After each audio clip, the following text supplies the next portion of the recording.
I gave up my career to care for my dying mother-in-law. One night, she grabbed my wrist during a sponge bath and whispered, "Your husband is with another woman." I found out my husband was cheating on me while I was giving his dying mother a sponge bath. Yeah, let that sink in. I was kneeling next to her bed, wiping the sweat off her fragile, feverish body when she suddenly gripped my wrist with surprising strength.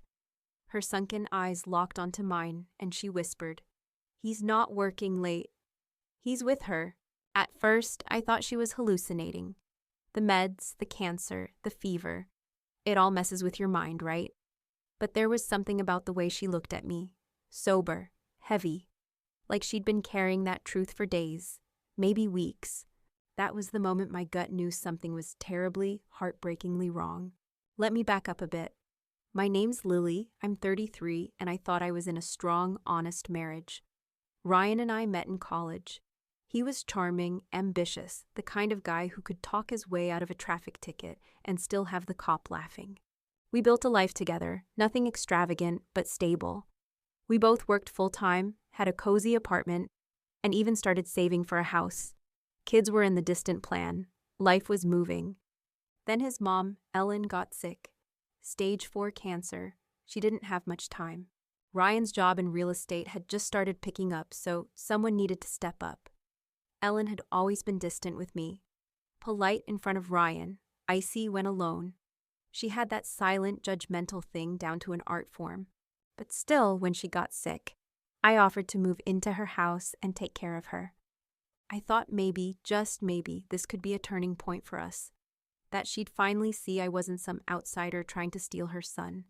That I loved her in my own way.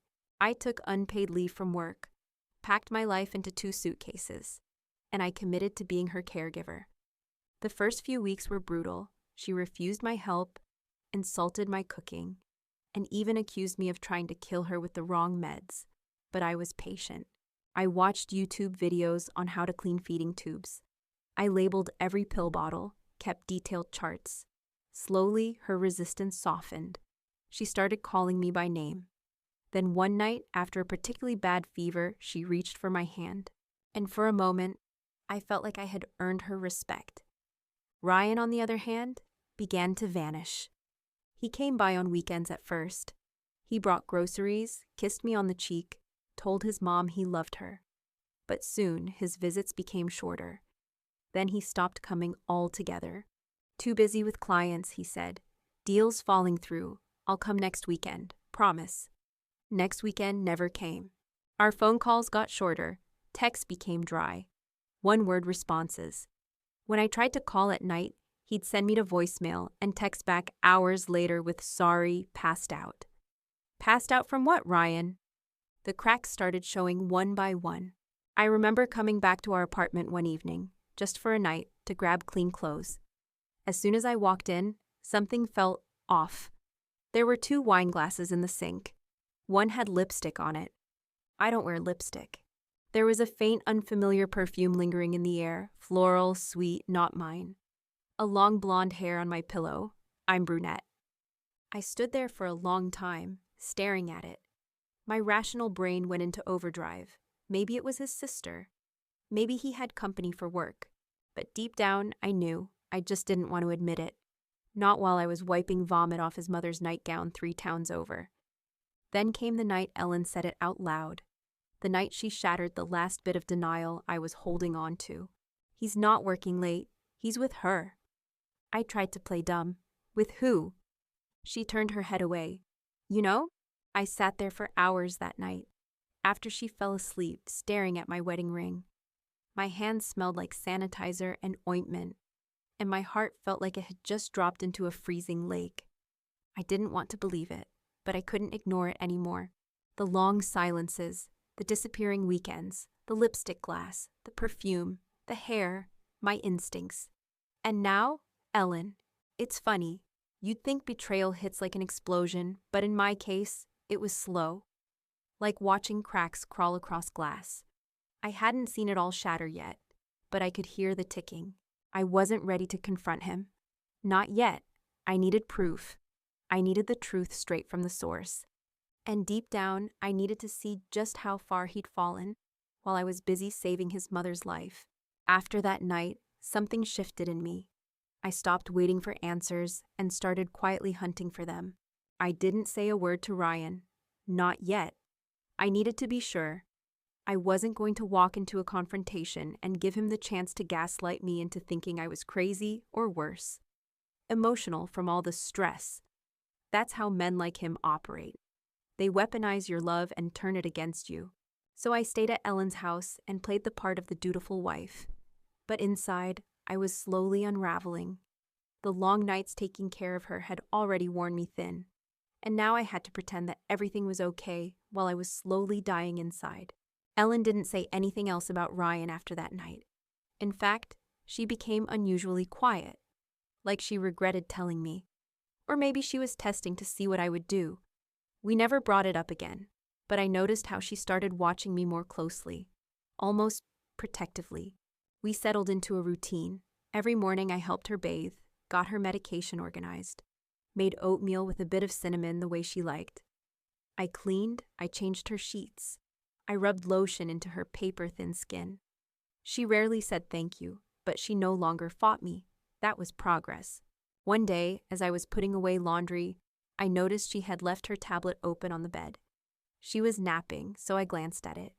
Just instinct. Not even sure what I was looking for. Then I saw it. A voice memo. Dated 3 days ago. I pressed play. Ryan's voice filled the room. Yeah, she's still there. Taking care of my mom. Honestly, it's kind of perfect. Gives us all the time in the world. Then a woman laughed. God, that's twisted. Aren't you scared she'll find out? Ryan again. Nah, she's too busy playing nurse. Besides, she still thinks I'm some kind of hero. I felt like someone had poured ice water down my spine. I paused it. My hands were shaking. I didn't listen to the rest. That was it. The confirmation I didn't want, but now couldn't unhear. The worst part? It was on Ellen's tablet. Did she record it? Did she know about it the whole time? I looked at her sleeping, her thin chest rising and falling. A slight frown still on her face even in rest. She looked so small, so human, so sad. I didn't confront her. I couldn't. Not yet. Instead, I transferred the voice memo to my phone, saved it to the cloud, twice. That night, Ryan texted me, "Hey babe, how's mom?" I stared at the screen for a solid minute before replying, "Same, tired. We're both tired." He didn't answer. The next few days, I started noticing just how detached Ryan had become. He hadn't visited in weeks. No flowers, no calls to check on his dying mother. He used to be her golden boy. Now, he was MIA. I tried to keep my composure, but Ellen? She was watching me, quietly. One evening, while I was brushing her hair, she suddenly spoke. "You have kind hands," she said. It caught me off guard. I couldn't remember the last time she'd given me anything close to a compliment. "Thanks," I replied softly. She looked at me through the mirror. "You deserve better." I didn't respond. I couldn't. After a long pause, she added, "Don't stay out of guilt. Don't waste yourself trying to fix someone who's already rotting." I stopped brushing. I looked at her. "Why are you telling me this now?" She didn't answer, just closed her eyes and leaned back against the pillow. That night, I cried for the first time in weeks. Not out of heartbreak, but out of exhaustion. From carrying a dying woman's weight, from holding a dying marriage together with both hands, and from pretending like none of it was killing me too. A week later, I went back to our apartment while Ellen was with a nurse. I needed to see it for myself. I timed it when I knew Ryan wouldn't be home. Or so I thought. I opened the door quietly. There were high heels in the hallway. A purse on the counter. Laughter coming from the bedroom. I froze. I didn't need to see any more. But I walked in anyway. And there they were, Ryan, and a blonde woman I'd never seen before, half naked. Laughing like this was some rom-com, not the funeral of our marriage. He saw me and froze. "Lily!" I didn't scream. I didn't cry. I just said, "Tell her I said thank you, because now I'm done." And I walked out. But I wasn't done. Not yet. Not until he paid for what he did. and I knew exactly where to start. I wish I could say walking in on Ryan and that woman was the worst part, but it wasn't. The worst part was how little he cared. After I walked out, I sat in my car for over an hour. I didn't cry. I didn't scream. I didn't even call anyone. I just stared at the steering wheel, feeling nothing and everything at once. Numbness, betrayal, disgust, but no shock. Because deep down, I already knew. Seeing it with my own eyes didn't break me. It confirmed what I had refused to admit for weeks. Later that night, he texted me like nothing happened. Let's talk. Talk? About what exactly? About how you were screwing someone while I was wiping vomit off your dying mother's mouth. I didn't reply. Instead, I drove back to Ellen's. It was 2 a.m. when I walked in. She was awake. She looked at me from her bed, eyes alert, like she had been waiting. You saw him, didn't you? I nodded slowly. She didn't say, I'm sorry. She didn't defend him. She just looked down at her blanket and said, I should have warned you earlier. I sat beside her. Did you record that conversation on purpose? I asked. She didn't answer at first. Then she said, yes. I overheard him talking on the phone while I was pretending to sleep. It made me sick. Not just because he was cheating, but because he was proud of it. She turned her head to look at me. I didn't raise him to be this man. I believed her. I kept the recording because I didn't know what else to do. I didn't want to die knowing you'd stay with him out of loyalty. And just like that, for the first time since I met her, I felt like we were truly on the same side. Over the next few days, I started preparing. Not just emotionally, but legally. I called a lawyer, quietly, explained the situation, showed him the voice recording. He told me it could help, especially since Ryan had used my unpaid leave as an excuse to spend marital funds on another woman. Wait, what? That's when I looked deeper. I got access to our joint bank statements and saw the red flags I had missed before. Hotel charges, dinner dates, spa gift cards, thousands of dollars. While I was budgeting groceries for Ellen's care, Ryan was whining and dining his affair partner on our shared credit card. I couldn't breathe. He didn't just cheat on me emotionally or physically, he betrayed me financially too. That night, I confronted him. He actually had the audacity to show up at Ellen's house. I opened the door and just stared at him. He said, "Can we talk?" I stepped aside, not because I forgave him, but because I wanted him to say everything out loud. He sat down in the kitchen, looked around like he'd never been there before, like the home his mother was dying in had become unfamiliar. "Lily, I made a mistake," he started. I raised my eyebrows. "Which one?" He looked uncomfortable. "I didn't mean for this to happen. It just did." I pulled out my phone, opened the voice memo, and hit play. His voice echoed through the kitchen. "She's still there, taking care of my mom. Honestly, it's kind of perfect. Gives us all the time in the world." The silence that followed was thick. He went pale. "Where did you get that?" I smiled coldly. "You know, for someone so smug, you're incredibly sloppy." He stood up. "Lily, this isn't fair." "Fair?" I cut him off. "Fair would have been you supporting me while I gave up my life to take care of your mother. Fair would have been you being a damn husband instead of a coward who snuck around with some blonde who probably thinks you're single." He opened his mouth, but I kept going. "You lied. You stole. You humiliated me. And you used your dying mother as a shield." He actually had the nerve to look offended. "I didn't use her." "You left her," I snapped. "You abandoned her, just like you abandoned me." He didn't deny it. He just stood there, jaw clenched, eyes dark. Then, from the hallway, Ellen's voice rang out. "Get out!" Ryan turned. "Mom?" She was standing there, weak, holding the wall for balance. But her voice was strong. "You heard me. Get out!" Ryan didn't move, so she looked at me. "Lily, call the police if he doesn't leave. He's not welcome here anymore." That broke him more than anything I had said, because in his world, his mother was the only person whose opinion mattered. He left without another word, and I exhaled, for the first time in weeks. Over the next few days, I moved my things back to my apartment. Ryan had already left. Coward. I met with the lawyer again. We filed for divorce. With the financial evidence and the voice memo, things were moving in my favor. Ellen's condition worsened, but our relationship deepened. We talked more, cried sometimes. She apologized for how she had treated me all those years. I was afraid you'd take him away from me, she admitted. I smiled sadly. Turns out I didn't have to. She chuckled softly. Number you didn't. He did that all by himself. Grief is a strange thing. You expect it to hit all at once, but really it comes in waves. That's how it felt when Ellen passed away. It happened just a few weeks after I kicked Ryan out of her house.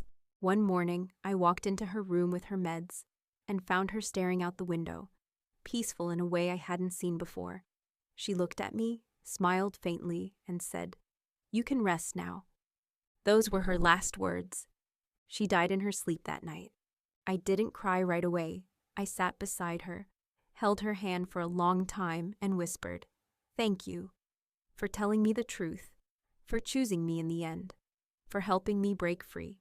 The funeral was small, quiet. Ryan showed up, of course, wearing a black suit and fake grief.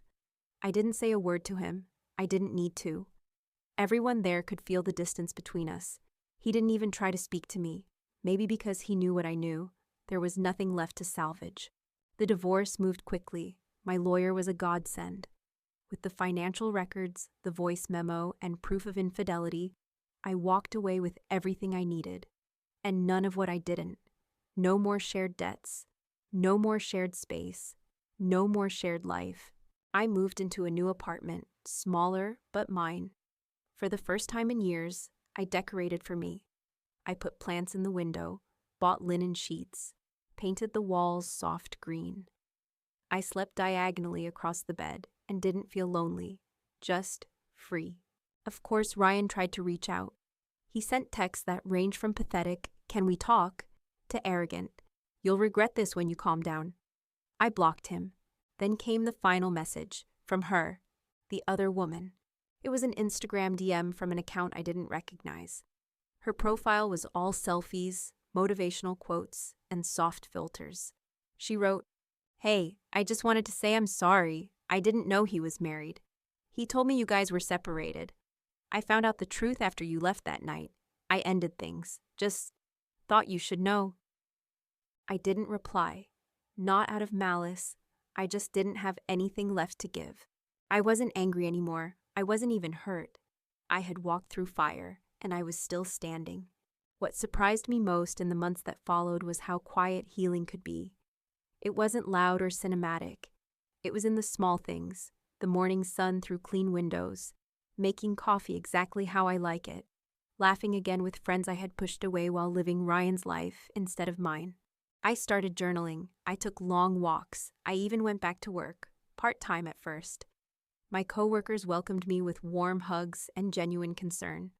One of them, Mia, said, "You look lighter." And I did, because I had let go of the weight that wasn't mine to carry. And then, one afternoon, while sorting through some of Ellen's things, I found something that nearly broke me again. It was a sealed envelope with my name on it, tucked between the pages of a book she used to read at night. Her handwriting, shaky but clear, on the front. Inside was a short letter. "Lily, I know I never made it easy for you. I was afraid of losing my son, and I saw you as the reason he was pulling away. But I was wrong.